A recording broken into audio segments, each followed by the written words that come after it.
Hey guys, and welcome to another brand new video. In this video, we actually have some pretty interesting news going on where we actually have a brand new now PlayStation 5 beta. Funny enough, I had a little bit of unlucky timing in my earlier video because we were talking about a brand new update that happened, but also that also may have just had to this update too as well, being tied on into it. But I was letting you guys all know in general, I just want to give you guys the rundowns because this actually is a really kind of somewhat big change coming out over here. In regards to just a lot more, even higher PE support. We have like some game lists and a lot of cool things too as well. We don't usually see too many PlayStation 5 betas or things that are actually able to be beta tested too as well. So we just have a lot of different things to go and talk about all throughout this video. So make sure you guys are subscribed with the notifications on as well for the brand new PlayStation 5 giveaway.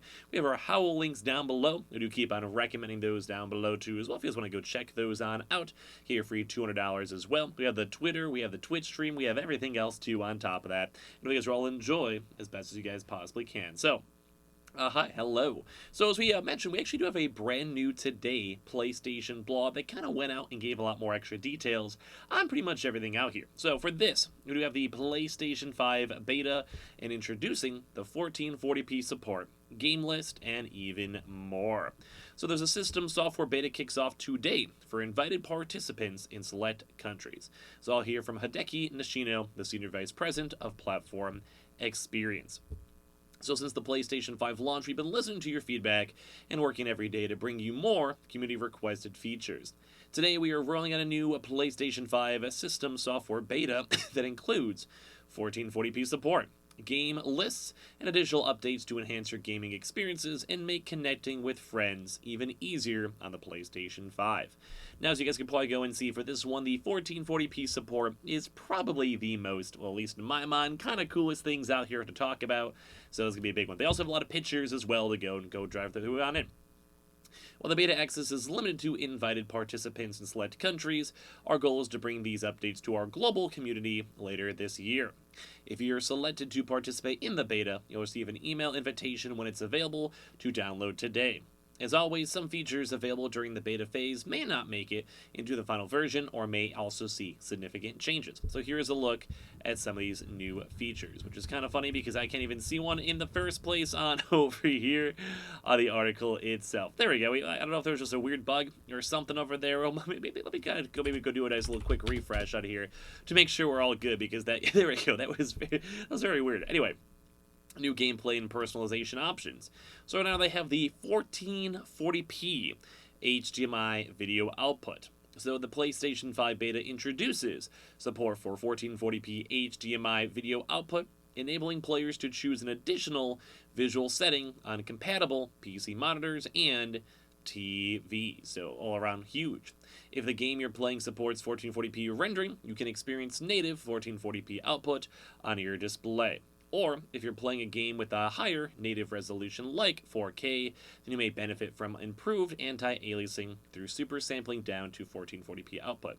You can check your HDMI device is capable by selecting Test 1440p output under Screen and Video Options within System Settings. So, basically, there's a really nice thing for that is just basically allowing a lot more options. I do think 1440p is a pretty big, I'd say, standard in terms of like a nice middle ground, a lot of like more so budget things too as well. Having on top of that, and I think it's just a huge upgrade in general. So with the game list too, although this is kind of a weird website, this is kind of I think a cool feature too for the beta. Although the one we just mentioned last was probably the biggest one, game lists. In your game library, you can now create game lists, which makes organizing your games even easier.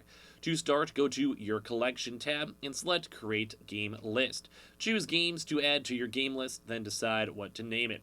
You can have up to 15 game list and 100 games per game list. All games under the Your Collection tab of your game library can be added to a game list, including disc, digital, and streaming titles. You could also add the same game to multiple game lists too as well. So I think it's kind of cool. Like, as you guys can even see from this description, they have, like, say, now playing. So let's say when God of War Ragnarok comes out, Horizon, maybe you guys are just in motion for the game itself. Maybe you have a kid, and maybe they really enjoy games like Fortnite, or maybe like, let's say, Call of Duty. BRs, you could maybe put like a FPS type tab. Maybe you want to have a game where it's like, meh, or maybe like was broken, or maybe like, say, favorite game. Maybe you have a kid who enjoys Minecraft. Maybe you have maybe multiple people using your PlayStation 5. Maybe you have, like, say, even completed games, so you know what easy things to go and delete in the future. All this type of stuff put together, I do think is a very, very nifty, cool thing.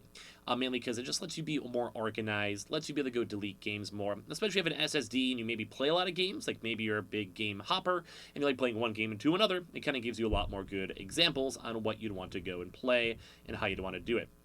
So I keep on seeing this website having weird issues, which is kind of strange. So now we also have even more kind of small little nifty details for the beta. This has the compare the 3D audio and stereo audio. So you can now choose to listen and compare the difference between 3D and stereo audio on the same screen. And then choose your preferred setting. So listen to and compare for headphones. So this is where you can basically listen on in and compare the difference between stereo and 3D audio, and then select the setting that you prefer the most. So let's say you maybe like the 3D audio better, maybe you like the stereo, maybe you just want to go and test and see. I mean, I'm always a big fan of the more options, the better. The more chances I can have to change my things, the better. The scrolling, though, is awful. There's also the easier access to in-progress activities. So when resuming a game, in-progress activities are often shown prominently at the top of the game hub to make it as easy and as fast as possible to get back where you left off. So I kind of like this idea, too, as well, where it's just like, let's say you're in a current activity, you're in a game or whatever, it just, sometimes you just maybe been a few days. Maybe it was overnight into the next morning. Maybe it's just like a few hours and you had a kind of crazy day or whatever. It's kind of nice to have a chance to have that rough idea and concept of, oh, hey, I have to do this next. The scrolling is destroying me. You also have some brand new social features as well. So you can now request a share screen. So you now request party members to start share screen to watch their gameplay. To go to a voice chat card, select the party member you want to send the request to, and then select request share screen. So basically this, in my opinion, it'll probably just be nice to go and see if maybe your friend needs some help to maybe beat a boss, maybe guidance, maybe a puzzle, or maybe just we even want to maybe just watch your friend play. You know, I'm a big Twitch guy. You can always follow me up on Twitch if you guys want. And I love that idea. I love the concept, and I love the vibe of all that put together. So this might be kind of nice thing, just like I said, maybe you have like a kid, maybe you have a family member, maybe you just want to show off some cool stuff. Maybe as you guys even have seen the near autonomous stuff where maybe you found like a huge glitch and you just want to showcase it up to pretty much everyone. So a lot of cool nifty things with that. Now we also have the joinable game notification. When you join a party and a party member is playing a game you can join, you'll now receive a notification. You can join the game directly from the notification. So let's go and say you have a friend that you always play with on Apex, Fortnite, Call of Duty. You see them now pop in, and they maybe make their party public, and then you have a chance for them to just go and join. I think there is different features where you can have your party available for friends, only friends, friends of friends, stuff like that, which I think would be a very nice addition. We also can now go and view new friends' profiles. So when you accept a friend request in the received list, you now view the new friend's profile in accepted requests. Send stickers and also voice messages in game-based too, which is kind of cool. So you can be like, hey, buddy, I'm doing dinner really quick. I'll send you a message in an hour. And we'd have a chance to go and play and check out this. Or like, hey, bro, you suck. You know, whatever people do in this day and age when it comes to all these consoles. So I think so overall this is pretty cool. They do also wind down a lot of these features with the, hey, we're always thankful to our beta community for helping us take new console features for a spin. Thanks to all of our players for your support and feedback. So some of the ones that I personally like, and I want to hear your thoughts and comments down below. I love this Destruction All-Stars, like Type 5, like the joining your friends. I just think the whole process makes it a lot more seamless, a lot more chill, and I do appreciate that a lot. And as well, I do always like more social features. I love the game reservation too as well, because with the SSDs, we can start getting features like this to help folks out there and make sure everything's all good. You can also go get a lot of these different types of headphone stuff. I'm indifferent on this, but I do think this big 1440p HDMI support and kind of optimization and standardizing is probably one of the biggest features out there.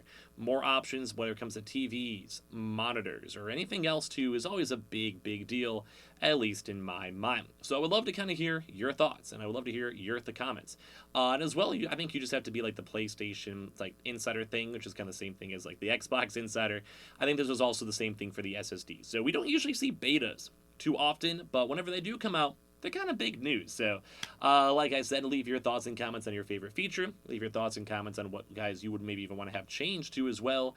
Would love to see that. We have the Amazon links down below. Make sure you guys are subscribed with the notifications on as well for the PS5 giveaway going on. We have the Howl links too as well for the Samsung SSDs. Not SSDs. Well, I guess they do have the SSDs. We have the Samsung phones. You get that nice little credit too. We have the Twitter and Twitch stream as well, Target links and all that stuff down below. And I'm very excited for this brand new PlayStation beta.